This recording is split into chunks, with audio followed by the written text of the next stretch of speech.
Good morning, guys. Welcome to another day at Pine Hollow Auto Diagnostics.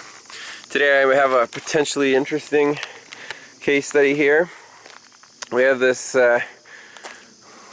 new looking, it's a 2012 Buick Enclave with a 3.6 liter high feature V6. I think it's direct injected. But anyways, my neighbor brought this car over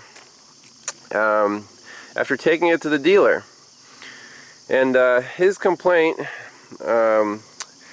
his wife also mostly drives the car, I think, and he said when he's driving in town, once in a while it'll just hesitate and lose power taking off from a dead stop. So it's dangerous pulling out into traffic, and it's unpredictable.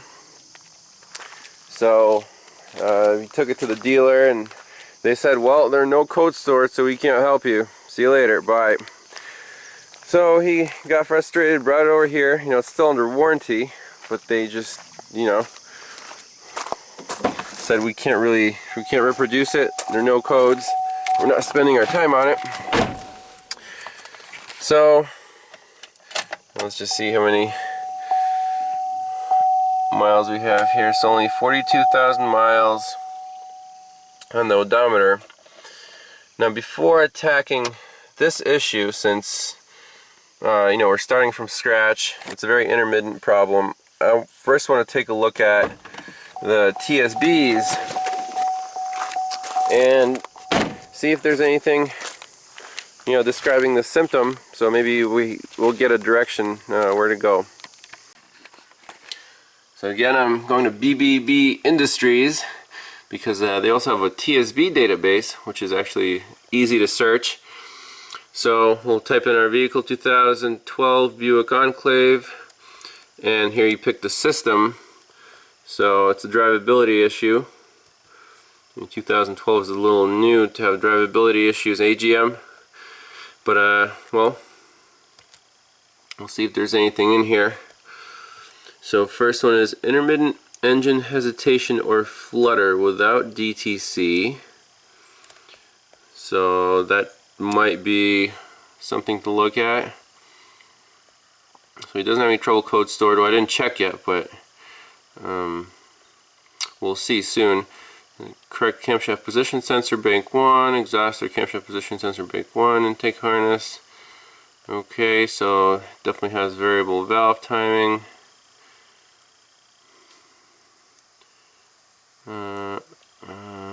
Alright, so that's one thing to look at.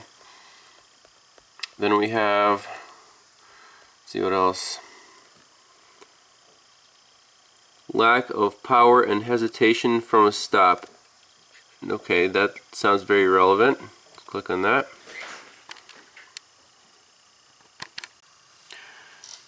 So there's another TSB here, PI0930. It says lack of power and or hesitation from a stop. Engine noise. Now, I don't know about this engine noise, but the lack of power and or hesitation from a stop sounds like exactly like what he's describing. So, condition concern. In rare instances, some customers may complain of a lack of power on initial acceleration from a stop, accompanied by an engine knock thump noise when the ambient temperature is approximately 103 Fahrenheit or greater. Yeah, it never gets that hot in PA. Maybe under the hood. Let's see. Let's advise that notice the temperature gauge was near the red. So, overheating? That's weird. So it says recommendations, instructions, perform diagnostic for lack of power, and it does say here, upon inspection no DTCs will be present. Alright, that fits. Check the cooling fan operation by commanding the cooling fan on and off with the scan tool to ensure proper operation. If the cooling fan operation is normal, perform SI diagnostics and repairs necessary. Or if it's abnormal, sorry. I don't know what SI is. What does SI stand for? Must be some dealer talk. Anyways, check the vehicle operation of the Tech 2, snapshot of the spark parameters during the vehicle event for hesitation. If the spark drops to 0 or below during the acceleration hesitation event, a revised engine calibration has been developed to address these issues. So this is key right here, the spark parameter. So we'll see if the Veris can display those. Reprogram the ECM using their special programming sequence. And the calibration should only be done to vehicles subject to this condition. And they should select new calibration to address customer complaint of engine noise on cold start and reduce potential for hesitation after hot soak. So this is like exactly what he's experiencing after the hot soak. So it looks like it's all software related, weirdly enough. Something to do with the spark advance.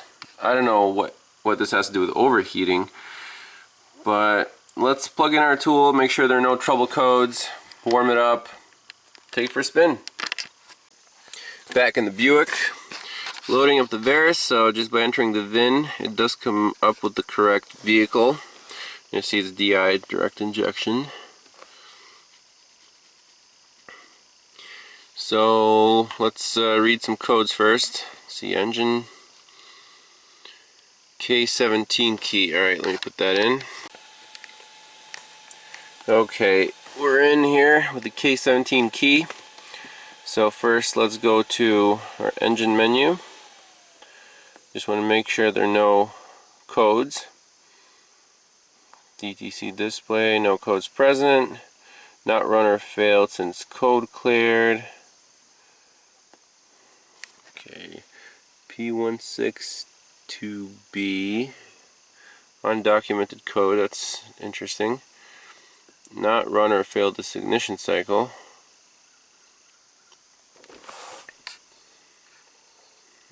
And I was going to get excited about this, but these are just tests that obviously it didn't run yet, so that's not very useful to us right now.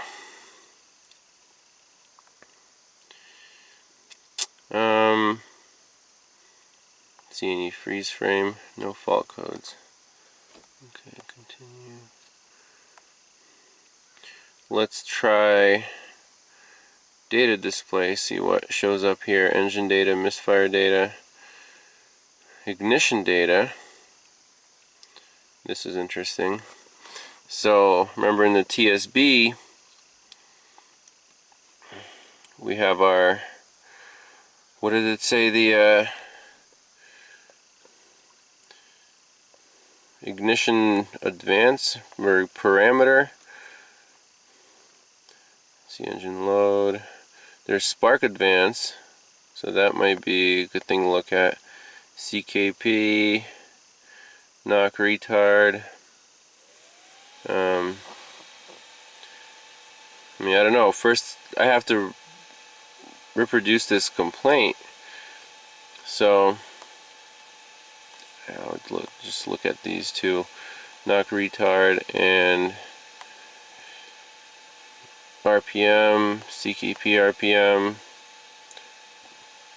total knock retard, and spark advance. Let's look at those. Engine speed.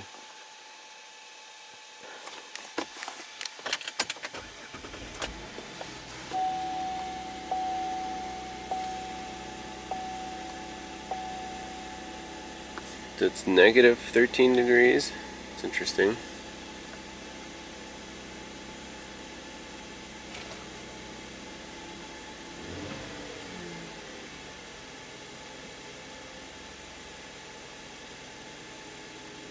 So spark advance, it was negative when I started it. You rev it up. I mean, that's degrees. It's 60 degrees advanced.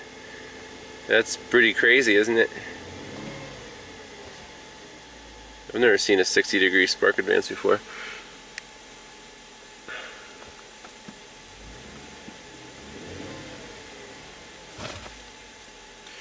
But anyways, I think we have to drive this thing around and try to make it act up. I don't see any other way to do this.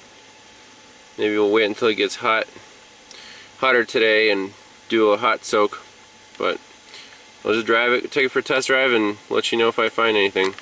So before we get too far, one thing I'd like to rule out so it's not in the back of my mind is the ABS wheel speed sensors, because it is a GM, even though it's only 3 years old. You never know. So basically, when I start going, I should see all of these jump up to 1 mile per hour together. That's all I needed. So they're all activating at low speeds, so I'm not worried about rust jacking or anything. Just to rule that out, so have one less variable.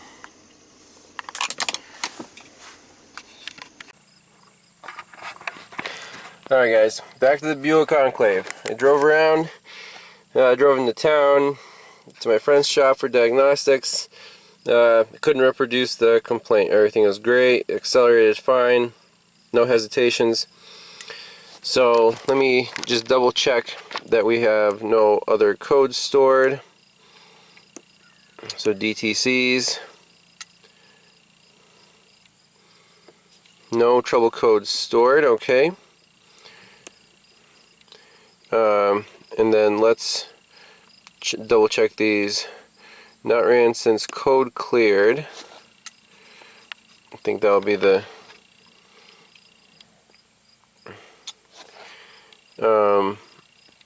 so this code I'm kind of concerned about, because remote vehicle speed limiting signal circuit, that is related to OnStar.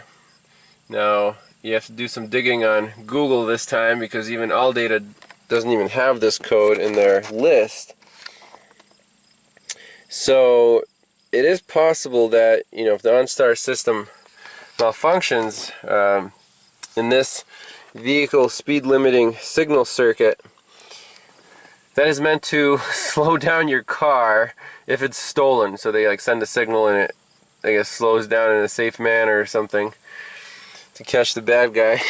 But if it slows you down, that's probably not a good thing, huh? So cars are getting too smart for their own good. So anyways, this code, at first I didn't give it much thought, but it actually can be related. And I just want to see if there's any other things we can do here with this code, but I think you need a special GM tool, so I might have to tell the customer to get the latest reflash on the ECM.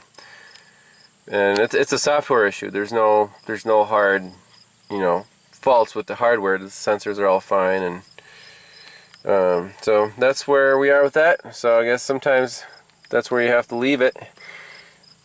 And especially if it happens once a week, what am I going to do? Drive it around for a week? So, well, hope you guys got something out of that one. Thanks for watching.